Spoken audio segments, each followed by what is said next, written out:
What's up, y'all? It's your boy, the one and only A Switch, aka can't even get it. We'll try. Why his nipples so tough?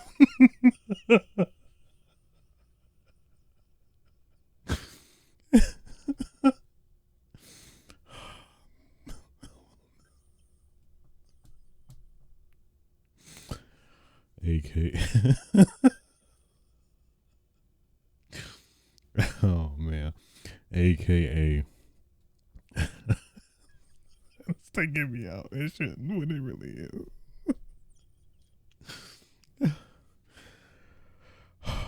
aka the Komaki Tiger Dropper, aka the undisputed, undefeated, uncontested social distancing champion, aka let me put some butter on your toes at night.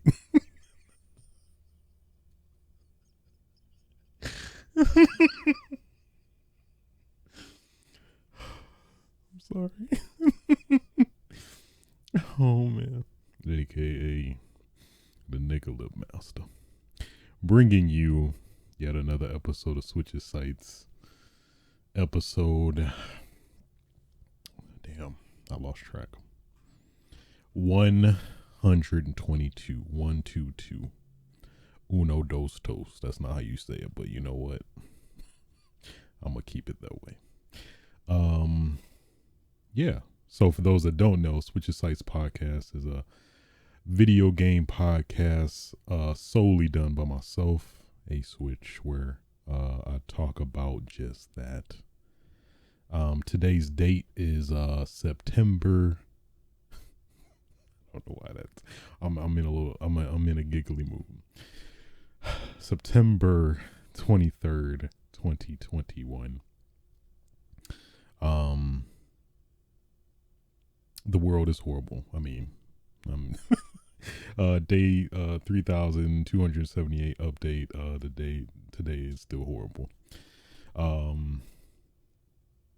There was news for people that's still hunting, still thriving for the PS5, the Xbox Series X, where I believe a little scary, but they're dropping I think this past today actually they were dropping consoles in stores for people to get, like I think earlier in the morning, for I think particularly Best Buy and maybe a couple other brick and mortar retailer stores. So hey, if you got hip on game, you more than likely had to camp out like damn near I think they announced it like Tuesday, and I'm assuming right then and there people started camping out as soon as that happened. But best of luck to you if you still hunting, if you still trying to get it. More power to you. Man, I was seeing some crazy stuff at least earlier today, like videos of people like damn near ridiculously insanely long ass lines to get I'm assuming particularly the PS5. No offense to the Xbox Series X. I personally love you very much, but man, at some point, considering the very low supply, at some point when you see, it was like lines that are like literally going around blocks, and it's like it's only so many damn consoles they have. So I feel like at some point you're just gonna have to see it and you're like, yeah, let's just go. Let's go. So it's unfortunate. I mean, it seems like retailers are thwarting the scalpers and stuff, but it's only so much that can be defended against scalpers gonna scalp. You know, that's what they say. Scalpers gonna scalp. But yeah, anyway, again, best of luck, Godspeed. Break a leg. I mean, I guess you technically don't want to break a leg trying to get a new console, but I digress. Yeah.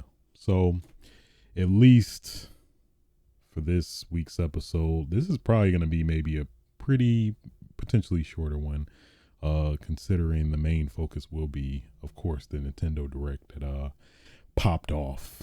I'm gonna just say it popped off earlier today. So hey, if you if you hate Nintendo's guts, and I'm like, if that's you, I mean, I don't know, like, why? they so nice and bubbly. I don't know why you gotta hate their guts. What they do to you? Did they kill your family? I digress. So yeah, without further ado, let's stop the dilly dallying and let's get right into it. So, of course, Nintendo Direct, not indirect. I don't know why I felt the urge to do it. Let me stop. Nintendo Direct happened earlier today. It was a lot of very interesting stuff that was announced, and not in any particular order in terms of the cadence of the show, but at least starting off, Kirby and the Forgotten Land. It was a little weird. It's like Kirby in a damn futuristic, almost kind of little cyberpunky world, which is, it looks a little out of place considering Kirby's like design, you know, generally kind of alludes to a more happier, poppy, I don't know, abstract kind of universe. So it was cool. Maybe I have to see more to be enticed, if you will, but it was interesting. One of the bigger things though that did happen, looks like the rumors were true. N64 and N64. I gotta do it. I gotta do it for the culture. I gotta do it. I got to do it. It's only necessary. It's only necessary. Because the craziness happened. We didn't think it would, but it did.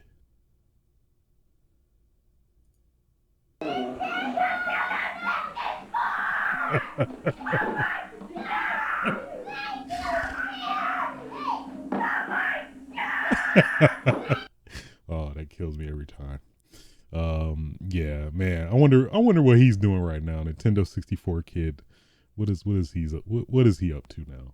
He's probably had a family, probably written off games forever. Who knows? Hope he's doing okay. But yes, Nintendo 64 is will be added to Nintendo Switch's online pack. They call it the expansion pack, so I'm assuming I believe they confirmed that it's gonna be like a additional price on top of the existing Nintendo Switch Online subscription. I don't think they really disclosed the pricing in particular, but yeah, you're gonna be paying extra with this added benefit to Nintendo Switch Online. So I mean, I'll take it. I mean, of course, I think a lot of us did want the Nintendo 64 Mini, but I mean, hey, this is the next best thing, and a pretty reasonable selection of games.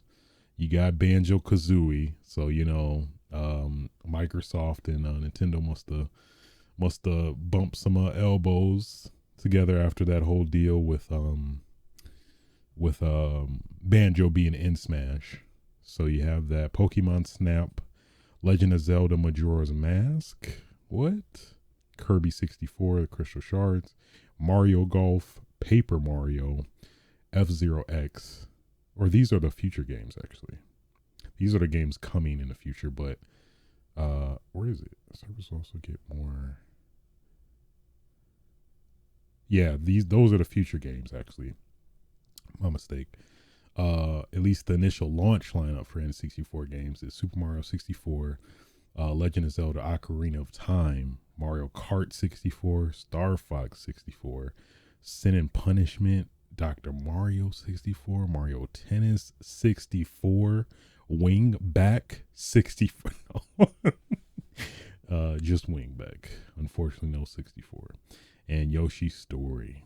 I hear there's like a variance possibly to the Japanese version of Nintendo Switch Online. I'm going back to what we was talking about last episode.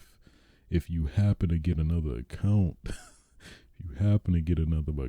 to on your Switch that isn't of the North American region, you might be able to access different games that are exclusive to that region if you do a reach around to a midget while poking your fingers up in the sky. Stop. Let me stop. So pretty dope.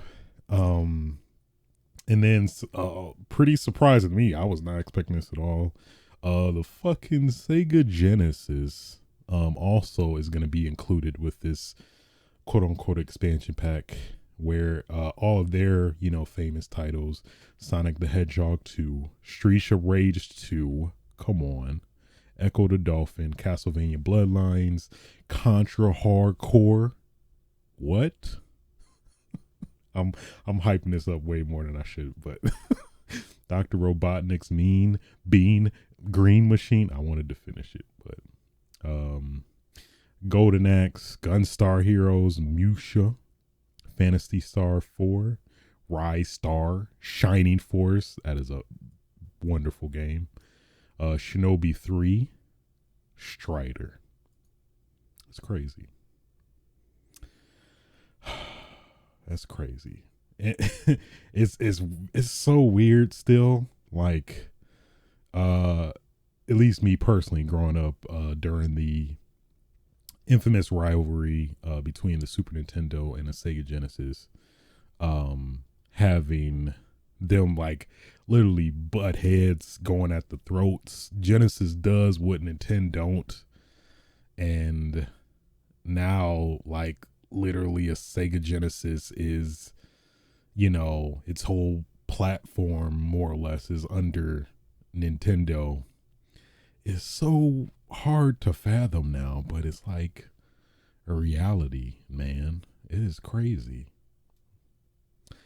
It is so crazy. But at least on top of that, they're also selling the controllers for these respective collection of games. So they have a literal N64 controller that is wireless, looks just the exact same as the original model, and which is of course that rumor we talked about last episode of there being a new Nintendo controller like the previous one. So pretty damn dope.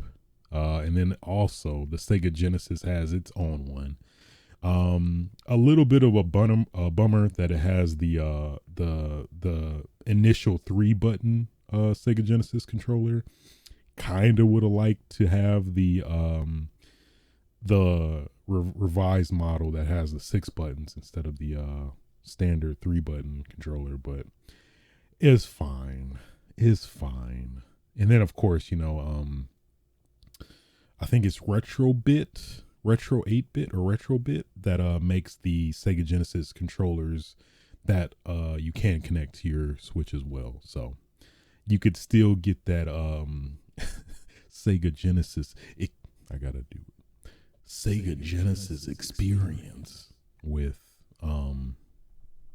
you know, the 6-button controller if you really, really, really desire. So, pretty dope, man. Pretty damn dope.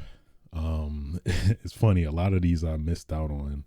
Like, I played a bit of Mario 64 and a couple other games, but I'm definitely looking forward to playing it much more in depth with this service, and actually have the legit N64 controller is pretty dope. So, hey, we got something. I'm gonna try to look up the what are the Mega Drive versions for their store.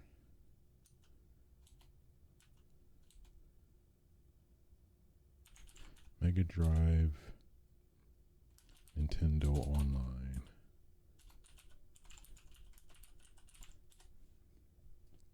I'm kind of tempted to make a European account if the games are like worthwhile. But I might have to do some more research. Let's try Gematsu. See if they got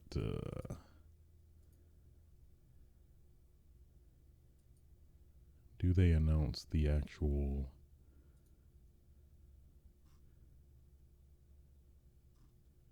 Japanese versions though? Oh, yeah, I guess I have to look that up alternatively. Do some more deeper research, but you know, at least as far as the Super Nintendo Online store, NES Online, component, it the games are drastically different. There's of course some similarities, but there's a fair amount of games that are exclusive to the Japanese that aren't in the US version and vice versa. So I think that's definitely worth exploring. Little pro tip, if if you see an old man with his beard low, if you tug it, twist it around, put your knuckles in his face, hey, you might let me stop. Some random person grabbing people's facial hair. I'm trying to get the Nintendo Switch 64 Stop it. Pretty dope, man. Curious what that price is though. I don't know. Nintendo can kind of get a little grimy sometimes, especially of course considering the whole damn Disney Vault mess with the Mario 3D All Stars collection. So we'll see. Of course, this was towards the end of the direct, but Bayonetta, aka Bay, she could, hey, you know, with that hair, she could. Let me stop. Finally, we got Bayonetta news. A whole new trailer. You know what? I'm gonna play it. Well, I'm gonna play it. A Bayonetta trailer gave us a little bit more information regarding the game. A lot of very specific details you can grab from this video. It seems to take place in Japan. At least a lot of the surroundings, the language they're talking. It seems like it's definitely in Japan. There's a getting real kaiju-esque. Then you got Bayonetta. She whipping her hair out. She like forming damn fucking Godzilla damn monster out of her hair that's like has its own it seemed to have its own sentience, if you will, but it's great. Bayonetta, she looking fine. Okay. I mean, come on now. She got the glasses, so she like intelligent, but she looked like she intelligent, But hey, she's like, if given the opportunity, y'all in a room together, she might, hey, she might. Let me stop. At least from what we saw, the gameplay is looking really dope. I was kind of thrown off initially during the trailer. I thought, like, is this Astral Chain, a Astral Chain sequel? But then when the monster was about to cut the I forgot the mascot from Astral Chain's name, but I'm gonna call him Puppy. I know that's not it, but he was about to cut him, and then the witch time activated. I'm like, oh shit, Bayonetta, okay, Bay, I see you, The kids missed you. So, yeah, it's looking real good, man. Gameplay looking good. Which she witching it. She jumping on people. She doing the midair combos. She in the train tracks fighting in the train. Ugh. She can morph into a damn butterfly. What? Hitting dudes in the damn the TVs in the city, even bigger ass monsters. I'm sorry. It's just as an action third person action combat fan, this is looking real good. Bayonetta, she's summoning monsters with the hair, doing the wicked weave. Oh, it's straight kaiju fights. Come on. Oh, it's so good. Okay. Yeah, so finally we get news on Bayonetta 3.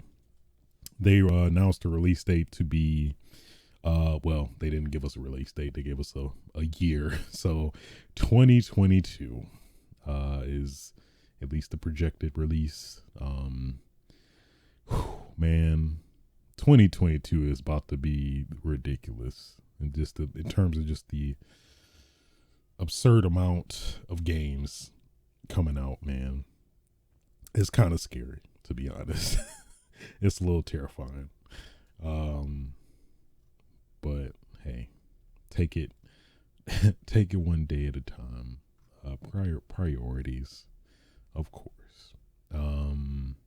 Splatoon 3, they showed what looks to be, or what is actually, the single player campaign, Return to Mammalians. Splatoon 3, Return of the Mammalians. I'm not mad at it. It seemed pretty cool. As somebody who's like not 100% in the Splatoon, it looked interesting. I'll more than likely play it at some point. They did show new weapons. They showed some creepy ass, I don't even know what you call it. It was like stuff that nightmares are made out of. It looked like a damn, I don't even know what you can, it had like a puppy dog ear, I think one eye, and yeah, that's creepy. It's like, oh my god, I can't. It's a squid tentacle, but the eyes in the squid tentacle, it got. I'm gonna be honest. It got some nigga lips. Okay, somebody. And then the eyes is bugged out. I don't like what. So I'm a little creeped out. If I wake up and that's in my face, I'm screaming. I'm not talking about a manly scream. I'm screaming. All in all, though, the gameplay looks, even though they didn't show too much, it's kind of hard to fathom, considering the gameplay of multiplayer, where the goal is to have the most ink on the map, how they're going to translate that to a single player campaign. I mean, I know obviously they're not, that's going to be the goal, but I'm just very fascinated to see how they transform what started off as a multiplayer game into a single player campaign, and what interesting stuff they are looking to do in regards to that. So I'm digging it though. I remember this. They started it off. They just started it off the bat, just shooting. Started off the bat shooting. Monster Hunter Rise, Sun. I gotta do it. Monster Hunter Rise, Sunbreak. Oh, it's so good. It's interesting how it's interesting. I guess you can kind of perceive it as a I don't know, opposition to Iceborne, which is gonna be interesting to see. I mean, especially if Iceborne is our like kind of reference point, it's gonna be a pretty damn substantial update. I think probably a safe bet is probably gonna be way more difficult monsters to hunt, which I think has definitely been at least what I assume is the general kind of criticism towards the base Monster Hunter Rise game, is that, you know, it feels like the easiest Monster Hunter, and I mean in turn probably the most accessible compared to like the other ones, even more so than like probably what I do consider just as accessible Monster Hunter World. So I believe the monster is Fatalis. It looks like Fatalis, at least, unless they totally revamped it. Yeah, I think it's Fatalis. I could be wrong, but it looks like a mix actually between like Fatalis and Koala de Ora, to some extent, but we'll see. It looks like Fatalis though. He a bitch. just putting that out there. So at least considering that monster's history within the series, I think it's a safe bet that they gon' this DLC gonna be sweaty. Like the name implies, Sunbreak, Monster Hunter Rise Sunbreak. You gonna be sweating. All right, it's gonna get sweaty in these hunts. Getting like when you get just touched by a monster, it's an insta kill. But you know, deep down, I do kind of want that. Give me a little bit more challenge than at least the base game. So I think that's a safe bet. I know that's pretty much generally what everybody wants, is a bit more of a challenging set of monsters and stuff. Even though you kind of get a little bit of that with the Apex monsters that you can freely hunt in the game, at least so far. But I think my guess is that it's definitely going to be a much more challenging set of monsters, and maybe they're whatever terminology they use for G rank in this DLC, I guess kind of similar to World, where it wasn't necessarily, well, no, they called it master rank, so it could be a safe guess that they'll probably like translate that as well to Monster Hunter Rise and call it, I don't know, what's the damn Shinobi rank, Ninja Dog rank, something like that. I don't know, but I'm looking forward to it. Give me a reason to put yet another 100 hours into Monster Hunter, but I want it. I do want it though. Newly added stories, locales, and monsters, as well as newly added hunting actions and quest rank. Yeah, so for sure, G, whatever they call G rank in this. I'm curious about hunting actions. I'm curious, we might maybe get something like the I believe they call it the hunting claw, if I remember. Even though that technically has kind of been substituted with the wire bug to an extent in this one. So, you know what they could do? They might maybe potentially add, even though they kind of do have that too in Dries though.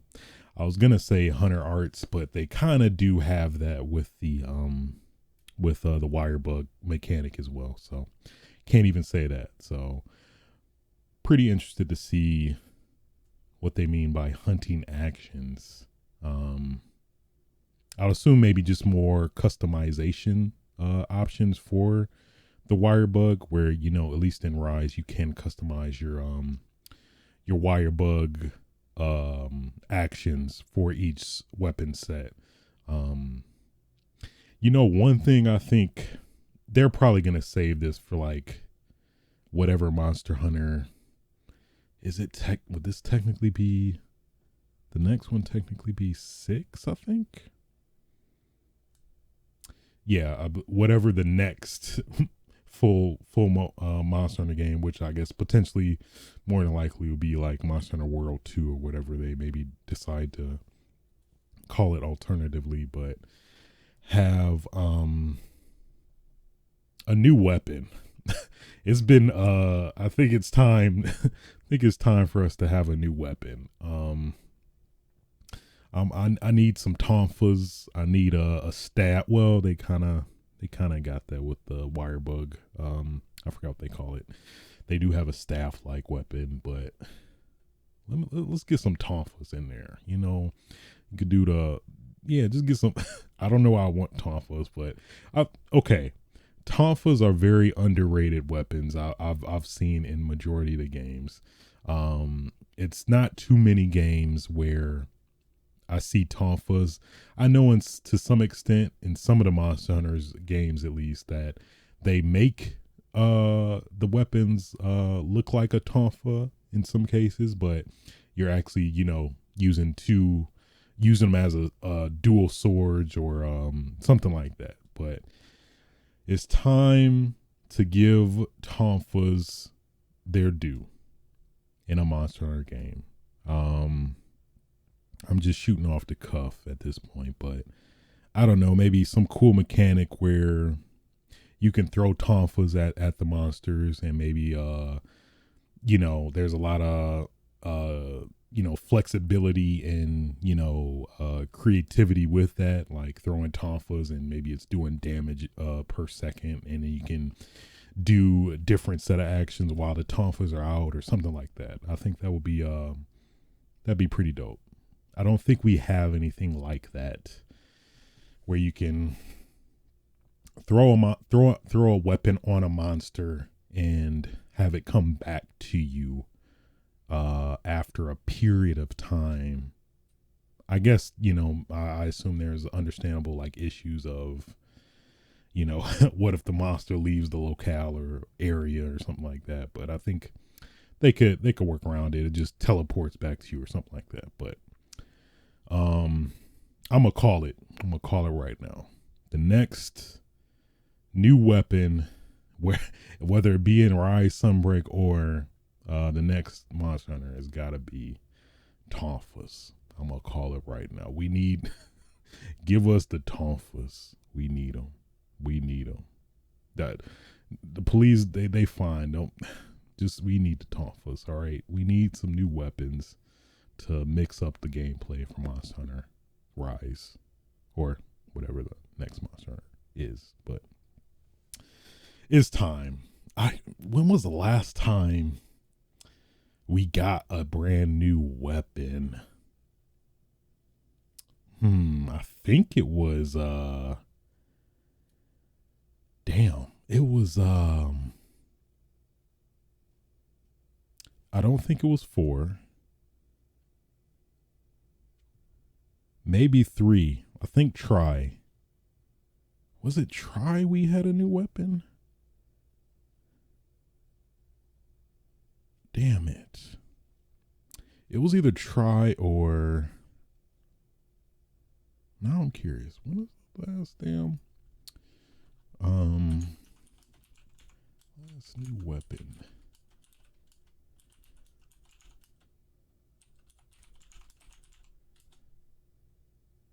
I'm pretty sure it was the insect glaive. I think that was the last new weapon we got. Excuse me.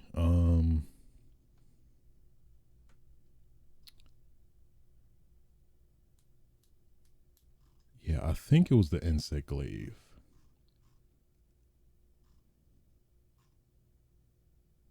Monster Hunter 4. Maybe the Switch Axe. I think the Switch Axe we got in Try. Yeah, Monster Hunter Tribe, we got the Switch X, and then Insect Glaive, we got in 4. So that's a pretty long period in terms of having a new weapon. So I think it's time. More than likely, probably the new iteration of Monster Hunter is probably when we'll see it, but we need it. Bring back the Tonfa. Bring back the Tonfa relevancy. We need it. Let me stop moving on. Then yeah, they announced. Please stop doing this. They announced an announcement for the next Smash final DLC character, which is going to be revealed October 5th. So they straight up said, hey guys, this is going to be the last DLC character for Smash Ultimate. So, whoo boy. Sparks is about to fly one way or another. It's definitely going to be some people that are going to be upset. Twitter is about to be a dumpster fire when that happens. Whew, boy, it's about to be a lot of butt hurtness. Yeah, a lot of cheeks about to be sore. Man, expletives are about to be at an all-time high. It's gonna be interesting. I'm very curious to see what the last character will be. I have my speculations. Personally, considering the timing, I think I'm really thinking it's gonna be Master Chief, considering the particular timing close to Halo Infinite's release, and of course, with Microsoft being buddy with Nintendo, I could definitely see Master Chief happening. I'm trying to think whoever else it would be. Realistically, being specifically realistic at this point. Possibly Sora. I could see that from Kingdom Hearts. Who else? Realistically, I don't know. Realistically, I keep reiterating that to myself. Realistically, because if we going off the cuff, I say Axel from Streets of Rage, Battletoads, Double Dragon, but I don't think those will happen. Realistically, I don't think those be happen. Would I want those? Hell fucking yes, but yeah, man. What if Sakurai just pisses everybody off and freaking releases another Fire Emblem character? Like, really? Oh boy. Oh man, Sakurai's account, I'd be so concerned after that. He releases another Fire Emblem character and it be here's Roy again. What? He's already in the game. What are you talking about? Why are you releasing him again? What? That could be a spot for another character. I guess speaking of, personally, I wouldn't want it, but I could see it happening. Is generic Fortnite guy / girl. I could see that. I don't want it. That's what I definitely would not want at all. But I could see it happening. Generic Fortnite guy, girl. I really wouldn't want that, but I could see it happening.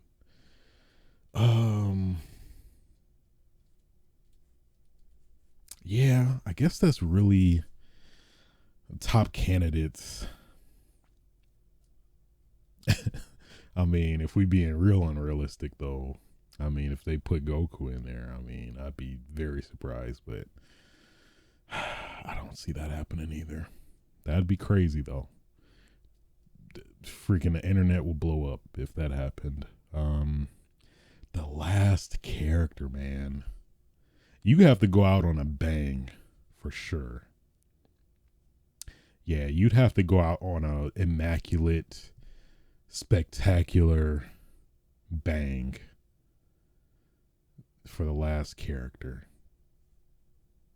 Yeah, it's got to be somebody big. They can't go out on like a Pokemon, a new Pokemon coming up in the upcoming game. Yeah, it's got to be a new character, or a pretty substantial guest character. They said it's in the characters in this pass are influenced by Nintendo to some extent, but yeah, man. I'm very curious to see who they pick. It's gonna be very interesting. They pick Kiryu, but that'd be pretty dope. Kiryu, and then you could play the PS2 games on Switch. That'd be kind of cool, but I don't think that's gonna happen. Yeah, I think top two: Master Chief, Master Chief or Sora from Kingdom Hearts. Master Chief from Halo or Sora from Kingdom Hearts. I think it's one of those.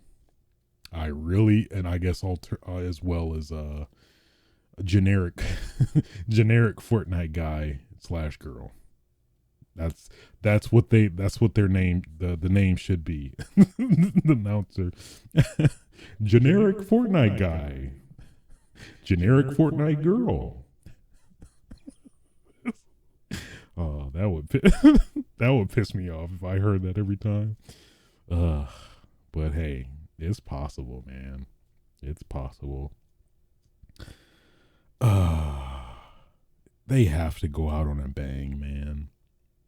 They really do. It'll be disheartening if they go out on a whimper, but they release a Fire Emblem character. That would piss me off so bad. Roy again. What? Or they'll do some bullshit like devious devious Roy. Like what? He's just angrier. That's it. What? He's just Roy but angrier, huh? Yeah, man. I'm very curious either way. October 5th, the truth will be revealed.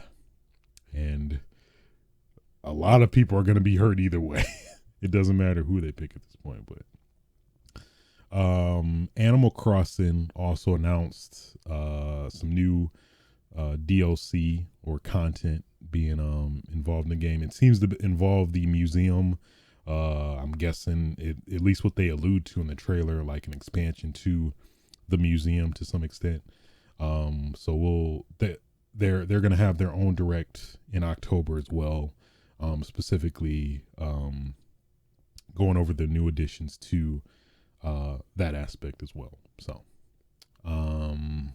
yeah, Mario Party Superstars, they gave us a little bit more information regarding that. I think this is the first time it will be online in terms of playing against each other. And this is a funny, a random observation. I feel like, I don't know why, but I feel like potentially, at least going specifically off of how Mario Party generally is towards friends when playing it with friends. I feel like if you translate that to an online, kind of a model, I feel like it's Mario Party is gonna be like the new toxic community, similar to Overwatch or whatever. Just a very random observation, speculation. But man, I don't know why that's funny to me. Just like the most wholesome console. platform known to man and having the most devious, vile, wretched community. I don't know why I'm thinking like that, but I just find that funny for some reason. Just the most innocent console, people just randomly messaging you, even though I know you can't message people within the. Maybe it does. I don't know. But I mean, who's gonna, open up the Nintendo app, have chat ready? Like that is, I still don't understand that. That is just too many like ladders, obstacles to go across to like try to get that going for people. But you fucking suck. And I'm being PG really, but get wrecked, bitch, or something like that. I don't know. Oh man. Oh my god. I forgot about this for like a second, and I can't believe I did because it's crazy. So they freaking announced Mario Brothers movie. Shigeru Miyamoto came out during a presentation, and man, what? So they announced the movie is going to be like a CG movie, I guess, is an animated movie where, of course you have Super Mario, and then voicing Mario is going to be fucking Chris Pratt. Guardians of the Galaxy, was he in Parks and Rec? Chris Pratt playing, a notoriously known Italian plumber. So, yeah. And I guess what's more confusing about that is that Charles Martinet, who's generally been pretty much the voice actor for Mario as long as I can remember, for Mario in pretty much all of the 3D games or games that use his voice in general, is in the movie as well, but he's gonna be somebody else that is quote unquote a cameo in the movie. What? Why not just have him in as Mario? But that is weird. And then it's some random dude on Twitter like straight up predicted it like a year ago, saying like verbatim, like what did he fucking say? Let me look this up because it is crazy. Straight up like hypothesized, did some voodoo magic. I don't know if he knows some warlocks and witches where he stays, but dude said this is at general _STHE. I'm calling it now.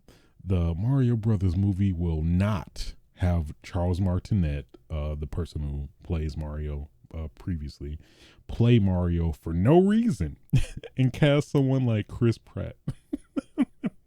That was May 21st, 2020. And it's like, oh wow, that was fucking accurate as fuck. Like, where did you come from the future, General Stuff? Where did you come from? But yeah, so that's the first one. Aunt Anya Taylor-Joy as Peach, which at least I don't know her previous work, so I mean it's like, oh okay, that seems fine.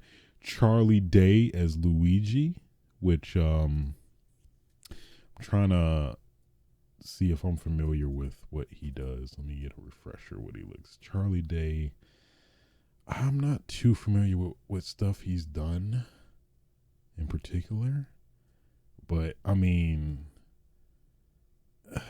yeah, okay. And then fucking Jack Black as Bowser, which honestly I could see that. He has the he has the what would I describe it? The mindset for Bowser. I'll say that. Freaking Keegan Michael Key is Toad. So based off that theory, the I call it the patent pending, the Negorian theorem, where basically if a generally what should I say, generally ambiguous character is played by a character of color, aka a nigga, that in turn implies and directly suggests that the character as well itself is in turn a nigga. So in this case, Toad is a nigga, as well as Knuckles is a nigga. So on that basis, in that theorem alone, Toad can say nigga in the movie, and if he doesn't, that's gonna kill it. That's gonna kill it for me if he does not. So immediate thumbs down, 0% on Rotten Tomatoes if Toad does not call somebody a nigga in Mario, the Mario. Oh, that is stupid, but either way, yeah, fucking Keegan Michael Key is Toad. Sure, why not at this point? Freaking Seth Rogen is Donkey Kong. This casting is you got Kevin Michael Richardson as Kamek, the damn like wizard looking turtle that's like would throw random turtles from up top in like most of the Mario games. A big black guy mostly. Hey, what are you gonna do, Mario? Hey, watch out for that turtle. Like, all right. It's at least from all this that's being presented to us, it's very hard to fathom what this will look like. I guess I don't know. Yeah. And then and then Cranky Kong, I guess, apparently is in it. So it seems like it might potentially like tease maybe a Donkey Kong movie or something like that. And then we don't know who Charles Martinet will be voicing. I think a lot of people are speculating that it might be Wario. I think that's a pretty safe assumption as well. But just weird. But at least the impression I have is that it seems like this is too intentionally bad where it might be really good, just because it's so bad in terms of, at least based off the castings we have so far. But only time will tell, man. I don't know. Some random ass castings, man. It feels very weird. I don't know. It's weird, man. I guess we'll, when we actually get more, we actually see all this in action, it'll probably be not as I don't know, hard to fathom like these choices that were made, but we'll see. Keegan Michael Key is Toad. All right. Fucking Chris Pratt is fucking Mario. Why? Why? Well, yeah. So, Star Wars Knights of the Old Republic is also coming to the Switch in November. That's pretty cool. It's weird. I think if I were to play this on anything, just the appeal of me potentially being able to take this with me, because I know it is a beefy RPG, feels like I kind of want to take it or get it on the Switch. I have not played KOTOR, but I'm definitely interested in playing it. But I mean, I feel like at this point I probably should play the remake that's coming out for it anyway. But yeah, so pretty dope though. Pretty dope. Then Castlevania Advanced Collection. We got Castlevania Circle of the Moon. Harmony of Dissonance, Aria of Sorrow, and Castlevania Dracula X for the SNES. I believe this is kind of a revision of Castlevania Rondo of Blood, where it's like somewhat of a heavily modified version of that, more or less. But all this for $20. $20. That is value. Yeah. So also has a rewind, quick save, button mapping, gallery, quote unquote, a gallery of never before seen artwork. So I can at least vouch for Circle of the Moon. That was I think literally the first game I played on the Game Boy Advance when it came out, and I had a great time with that game. So definitely looking forward to incite that nostalgia, that dangerous drug that is nostalgia. I'm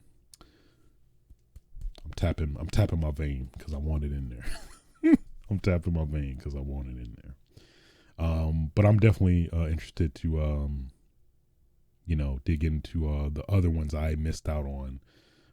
Harmony of Dissonance, Area of Sorrow, and Dracula X. I've actually been pretty. I think Circle of the Moon is the only Castlevania game I played like fully.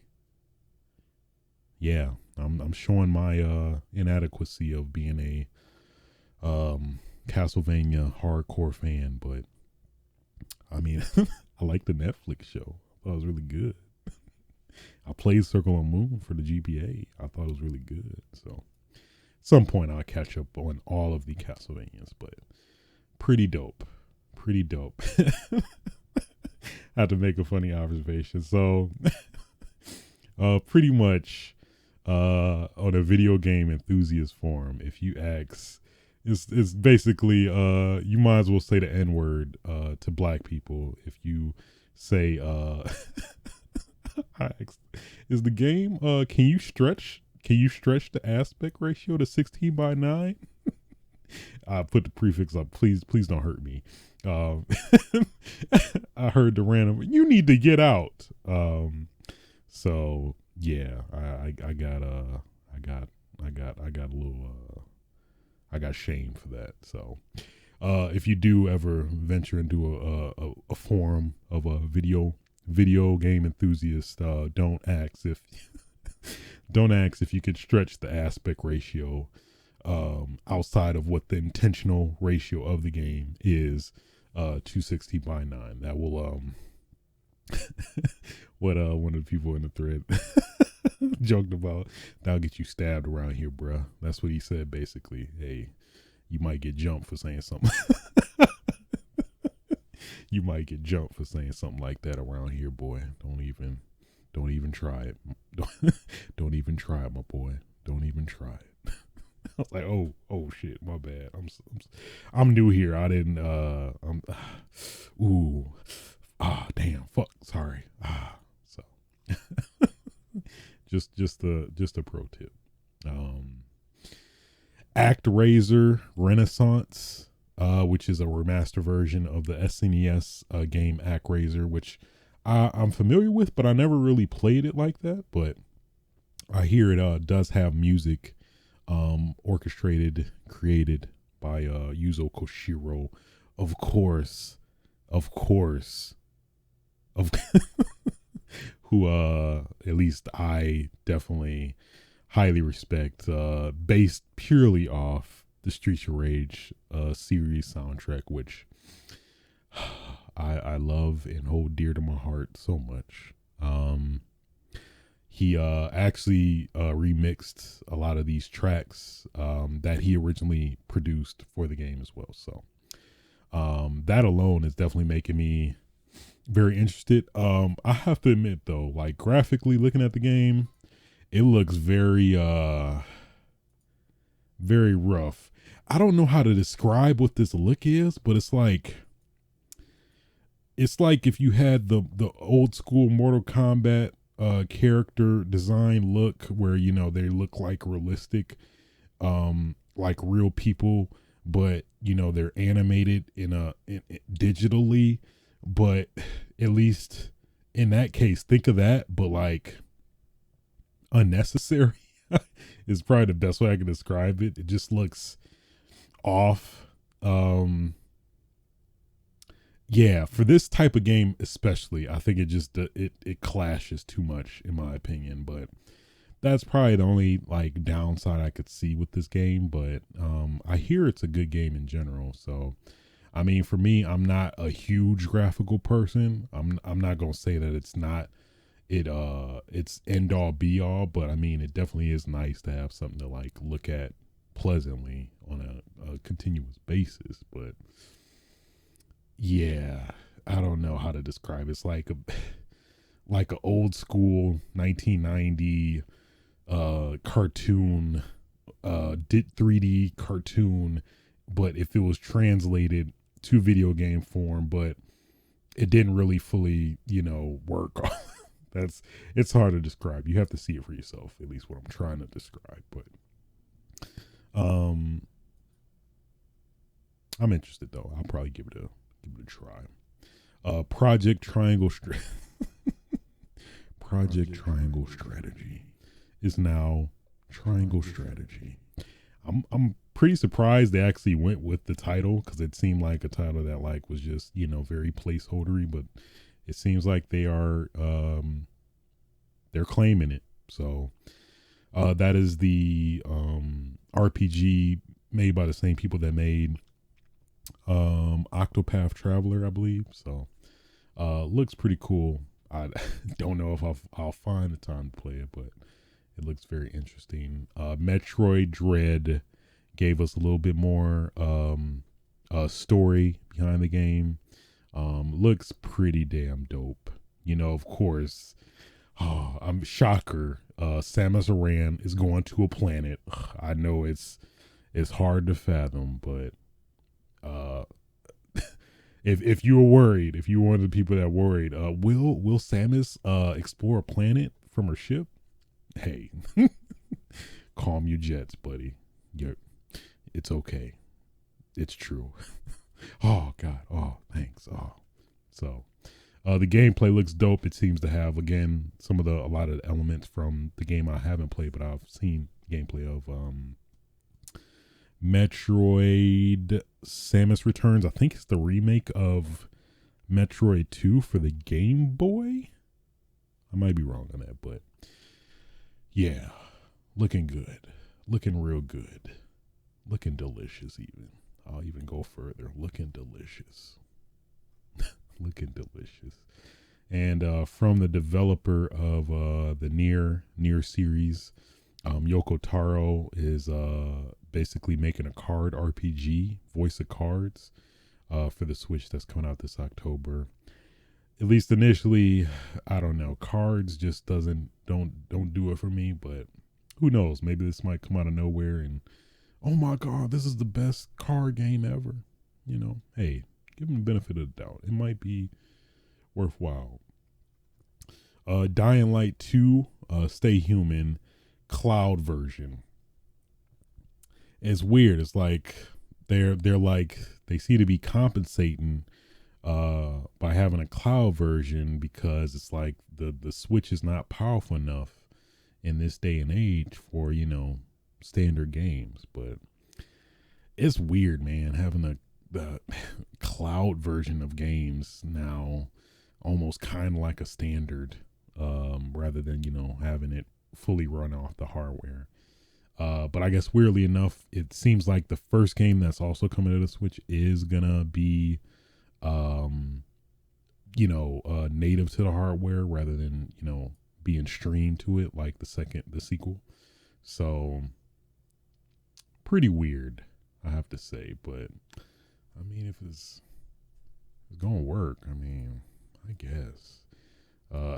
Probably not the ideal way to play a Dying Light 2 if you have other options like, I don't know, PC, or, you know, a next gen console. But hey, if Switch is your primary console and you love you some Dying Light, you better have a strong ass internet connection, I guess. But Yeah, let's just these cloud versions. Why? Mario Golf Rush getting new characters and courses. Ninja, I've never heard of this character. It looks just like a Fall Guy, but it's news to me. Um, Deltarune, which is I believe the sequel to Undertale, which seems to be releasing kind of in spurts. Like chapter 1 they released, and chapter 2 is coming out to, I think, drop to Switch today. Cool. Also coming out PC, Mac. I think it premiered on Steam earlier this week or something like that. So Kokobo GP. Kokobo GP. I feel like it'd be kind of cool. Like something that's so light and fluffy, just have something that's serious in terms of the title. Kokobo GP, which is basically, it just seems to be just Final Fantasy, like universal Final Fantasy characters. And, of course, what do you know, Kokobo. And like, it seems like a lot of the summons, general summons in mostly every Final Fantasy game are in this as well. It's kind of weird that there's not one like main Final Fantasy character in this. Like, I don't know, Cloud Strife on his iconic bike or whatever, which I don't know, maybe potentially they could be unlockable or something like that. But I guess it would probably either be, I guess you would be restricted to Noctis or Cloud. I'm not familiar with any of the other Final Fantasy characters, at least from media, in terms of like their general go-to vehicle. But I don't know, maybe they could have the general like widely used transportation for a lot of the characters, or party, and maybe use that. I don't know. It's kind of weird just having a Final Fantasy side characters as the primary, like, I guess, characters in this. If it's not the case that some of the Final Fantasy like known, at least main characters, are not going to be this in any way, shape, or form. That's, I guess, it feels like that's kind of the make or break for me potentially. But on the other side, it does look pretty. The gameplay does look pretty interesting though, in of itself. So 64 player tournament. So if you trying to get sweaty, hey, Kokobo GP. If you trying to sweat, Kokobo GP is your game. All right. Hey, you ain't sweating till you play Kokobo GP. What you mean? What you mean? Disco Elysium Final Cut coming to Switch. That's pretty surprising to me. It seemed like this game was way more demanding. That would be too much for the Switch, but it looks pretty good for the Switch. So Disco Elysium Final Cut, October 12th. Probably pissing off a lot of Zelda fans. Hyrule Warriors Age of Calamity, new expansion pass content. I think you can get the pass, and I think the first round of stuff is coming October 29th, and then I think the second aspect to that pass is coming out at a later date, presumably 2022. Outside of that, that's pretty much it. At least that stood out. That was notable to me. But overall, I have to say, very, very good show. Probably the biggest thing for me is like, oh yeah, give me it. Bayonetta 3, that definitely stole the show for me. Of course, N64 Online / Genesis / expansion pack. Monster Hunter Rise. I want to say Sunburn. No, it's the Sunbreak. The ignorant dad coming out. Hey, what you playing that? You playing that Monster Hunter Sunburn? God. You playing that Monster Hunter Sunburn?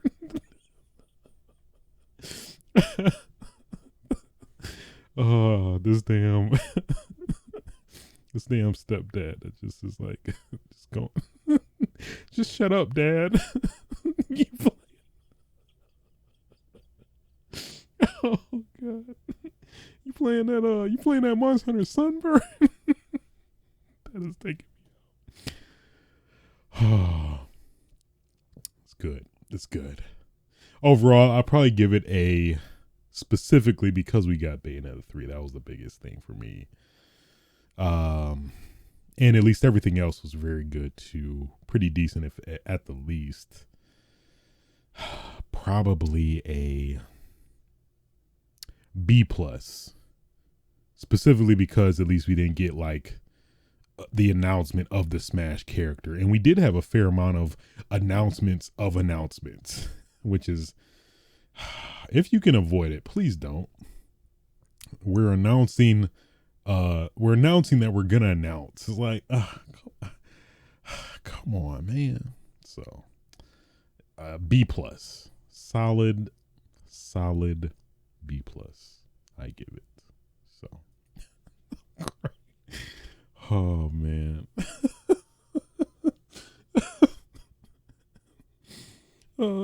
Playing that Monster Hunter Sunburn?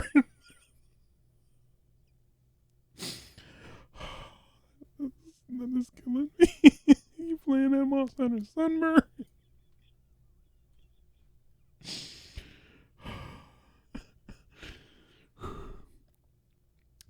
I strive to be that. I strive to be that dad one day. Playing that Monster Hunter Sunburn? Okay. Okay. All right. I'm sorry. Game. Damn.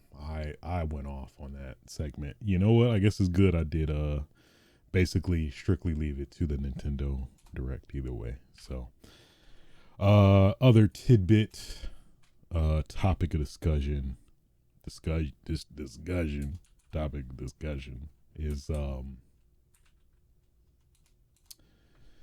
Perfect Dark, the remake reboot coming out.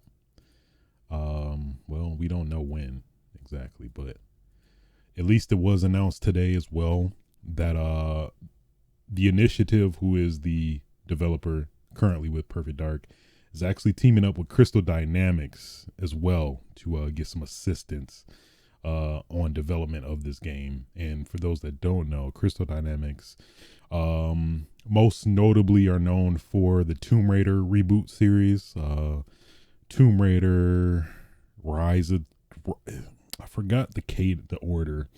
Tomb Raider, Rise of the Tomb Raider, Shadow of the Tomb Raider, I think. Yeah, the Tomb Raider reboot trilogy was them. And weirdly though, they the initiative basically told them or in terms of their tweet said, yeah, known for games such as Tomb Raider, but not even acknowledging the most obvious or current game they're currently working on, at least in terms of DLC and stuff, is Avengers, the Avengers game, which is feels like they're trying to just man, people aren't really they don't like some of the grimy stuff they're doing in that game or whatever. And so yeah, weird but interesting. But I mean, I do kind of see some sense into it, as they of course being known for making the Tomb Raider reboot trilogy, that they have experience with a female lead character, and I don't know, being able to maybe explore more of that and at least have that basis of kind of experience working with that might provide some interesting advantages that maybe at least us at the surface as consumers, fans, maybe don't see that they probably could explore more with having at least that specific experience. I guess it's more it is weird on the aspect that, you know, the games they have worked on, at least as far as I'm aware of, is they're all generally third person. And this, with this game at least confirmed to be first person, it's, I guess that's kind of weird, but maybe they are maybe focusing specifically on maybe story character development rather than, you know, the gameplay or whatever. So it's definitely random in terms of this, but I think the potential is there in terms of you know, hitting it out the park if possible. I mean, at least their track record is not the best outside of the Tomb Raider games reboot trilogy, but Avengers has gotten a little bit better. Not gonna throw them totally under the bus, but you know, so pretty interesting. I'm looking forward to it though, as a huge fan of Perfect Dark back in the day. Hopefully they do this reboot justice and bring Joanna Dark back. Bring her back. And also let's not like have her like get killed on some gratuitous like Final Destination stuff either. That'd be great. You know, like just the random aspect of the Tomb Raider trilogy where they have this, it feels like there's some like fixation of having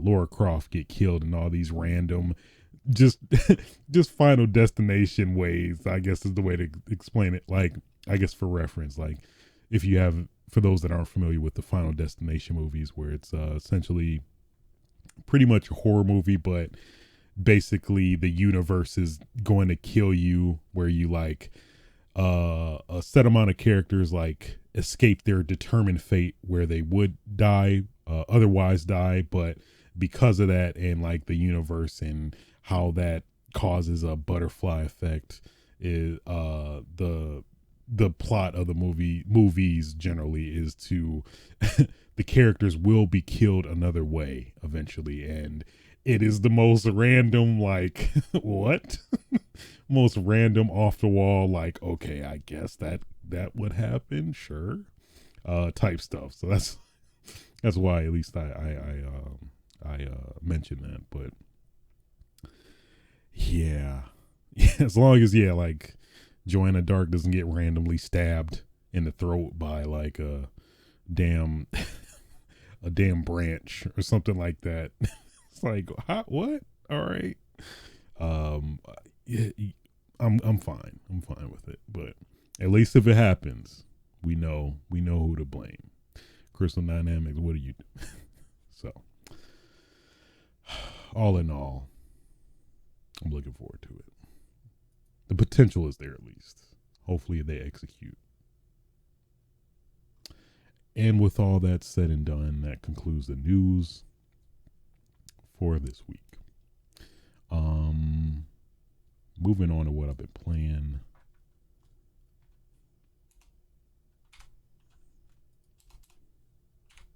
Which has been Persona 5 Royale. It is it's crazy how much I've been playing this damn game. I think I'm like damn near 150 hours so far. I thought I was done, but I was not. Not at all. So technically I beat what's considered the vanilla portion of the game. So like if you got Persona 5 instead of Persona 5 Royale, which is the revised version of the game with more content. Technically I beat it, but I'm now in the end game, quote unquote, where this is the extra content. So for those that don't know, in terms of Persona 5 Royale, the new content is basically an additional semester. If you play the game, you know what that means.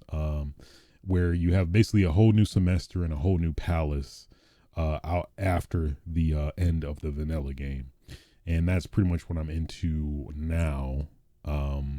and it's pretty damn good. That's pretty damn good, I have to say. Do I want to spoil it? I'm gonna try not to. I'll try not to.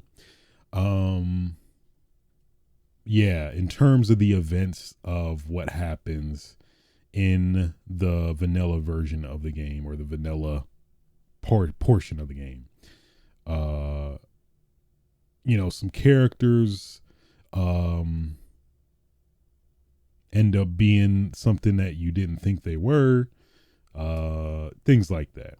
But it is very interesting how it does come into play and kind of goes under your radar. It's like, what? I didn't know that.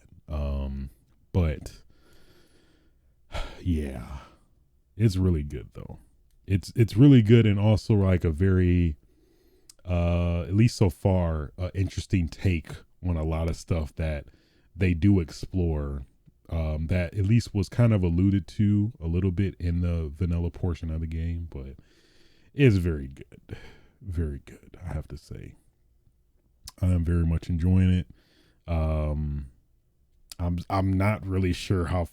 I think I'm at least this additional portion is like 10 to 20 hours of additional gameplay off the base game. So I thought I was gonna be done by this week, but I don't think so. I don't think at all I am. But deep down, I'm like, you know what? I'm kind of fine. I'm kind of fine with it, to be honest. So I can't. It's hard to describe, man. You have to just play it. I feel like me describing it is not really gonna do justice, but yeah, man, it just really does social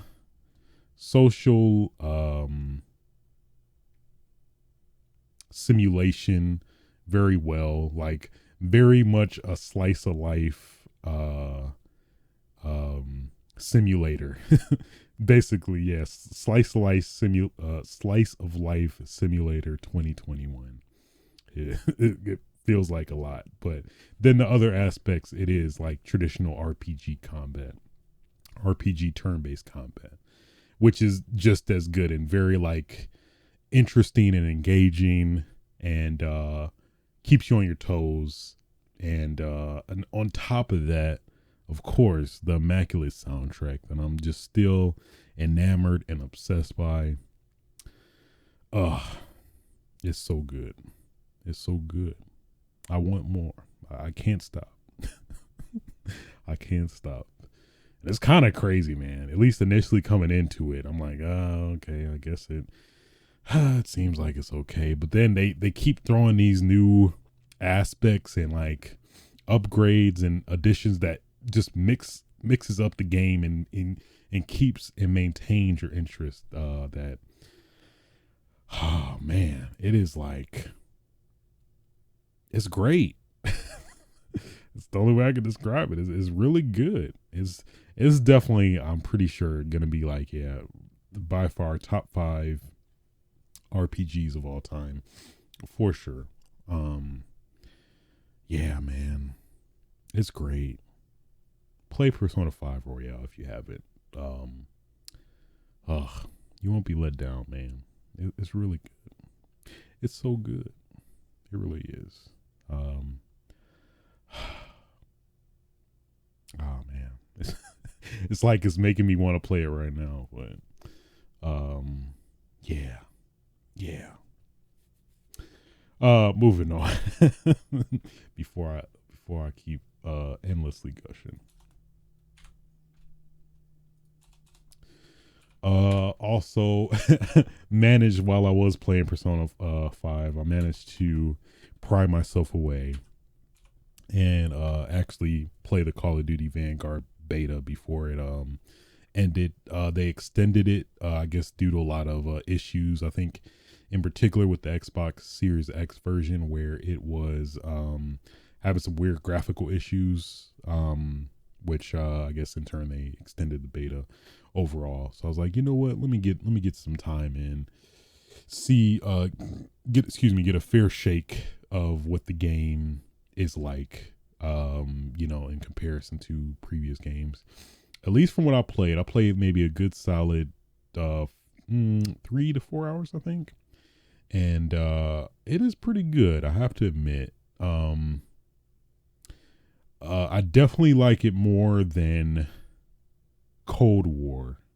I feel like, from what I played, it's like I got the same feeling I get with Modern Warfare, where it's like, just one more game, man. Just just one more game. Come on, just one more game.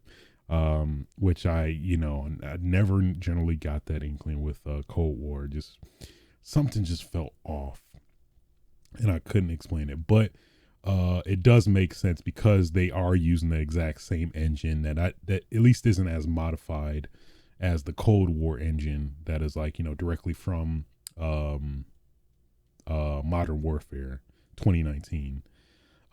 You got the tactical sprint is back. Doors are back. There are more destructible environments, which is pretty cool. I did like that nice change or addition to like some of the maps I played. I do. It's a little weird because like it is an older game set in around the World War II like era of events, but it's kind of weird because like there are red dots and stuff where it's like I'm not sure if this actually existed during that time period, but it's like that was always a gripe with like the older time period based games, is that the weapons just felt too old. I guess that's just straight up just felt too old and ancient for me to at least appreciate, I guess, outside of just a mismatch. Like it's hard to make an older time period game more arcadey when the weapons don't really cater to that type of gameplay, which always, I guess, I think subconsciously found as like the conflict I don't know, kind of noticed in like the older school games, at least I tried to play.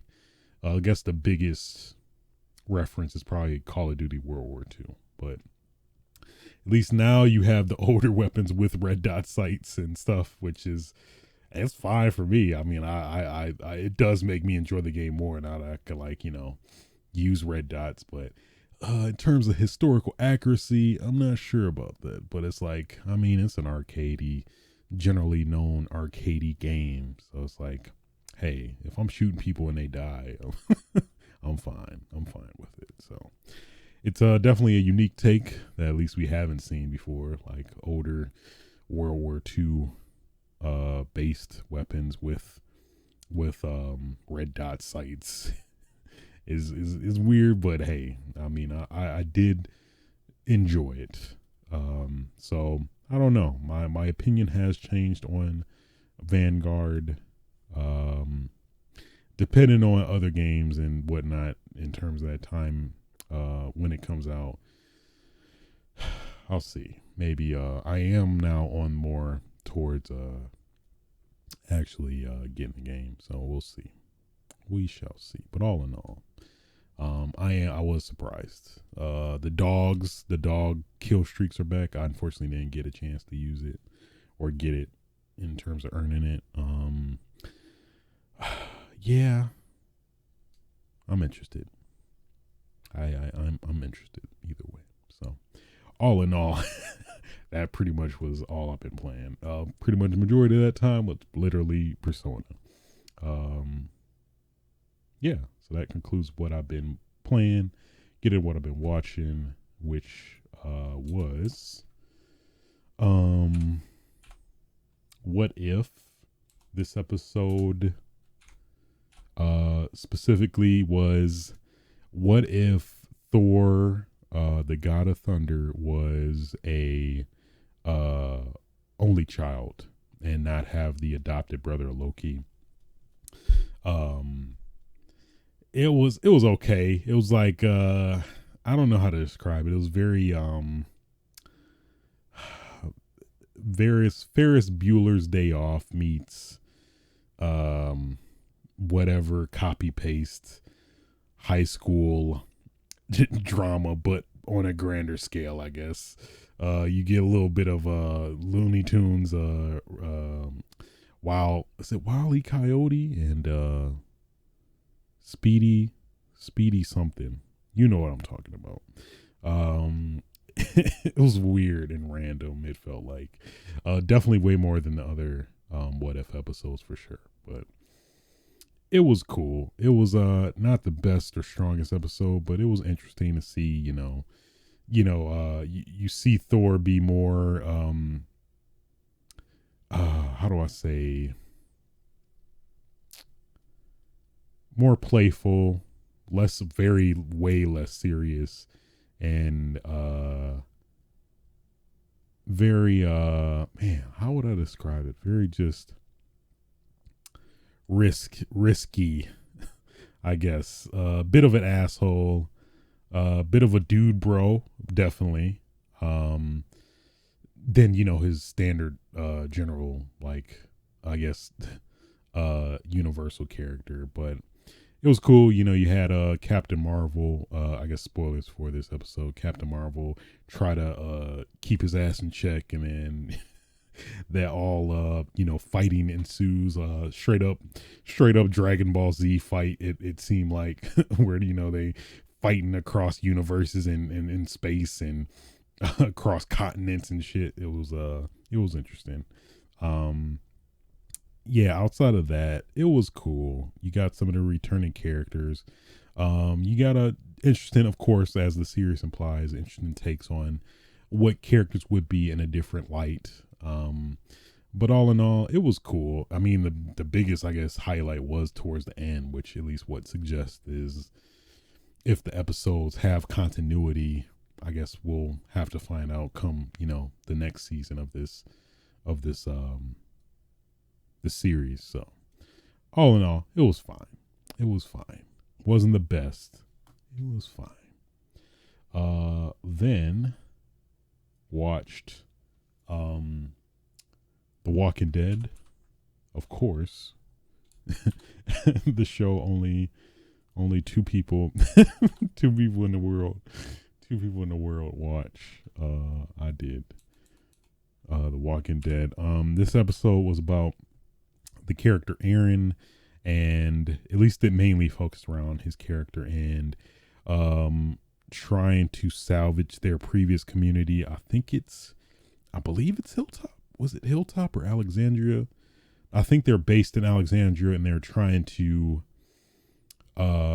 check Hilltop for their the people there, and then they find out that it's overrun with zombies, and a lot of the characters we knew have been turned, and they found the whisperer, some straggling whisperers there, and there's some morality kind of discovery in terms of like Aaron, who's very like generally a pretty straightforward guy who's pretty morally strong, I guess, and he does come into some situation where the whisperer, who's like been suggested he's been lying, and then when he tries to get away, when he gets the opportunity, he cuts his ass and like, oh, you messed up now.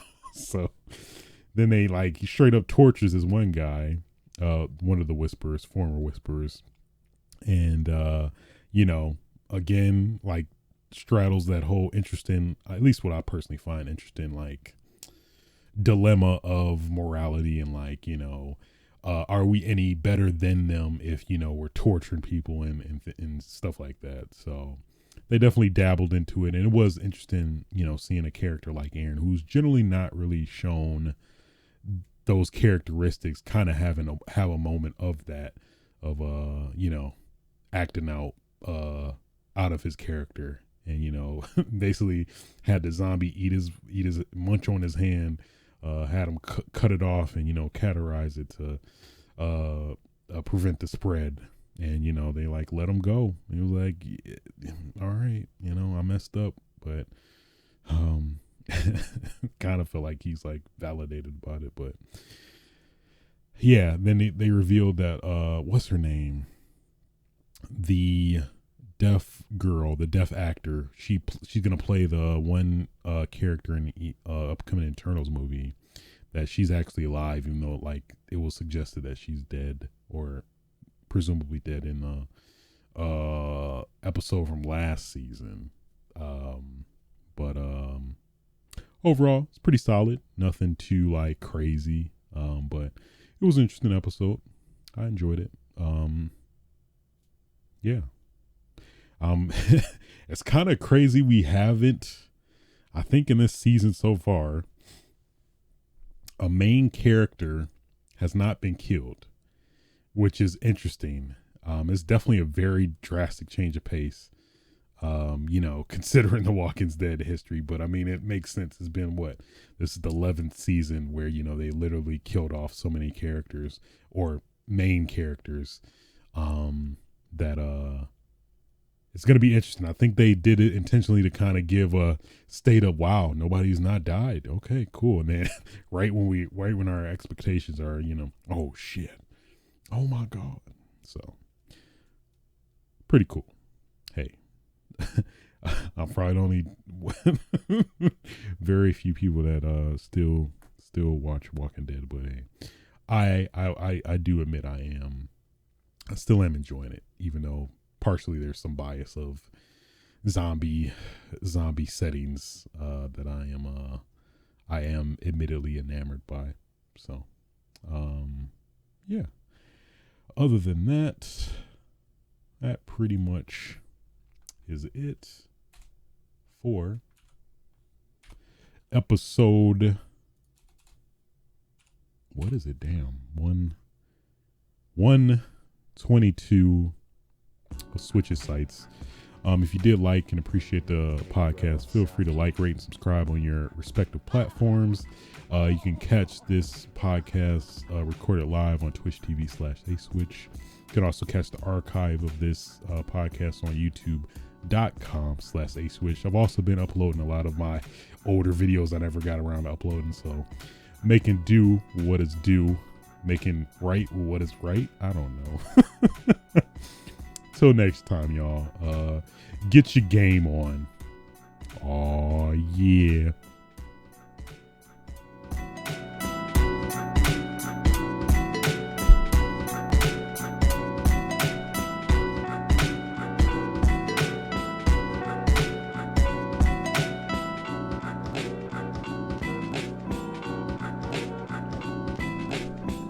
Nobody's safe.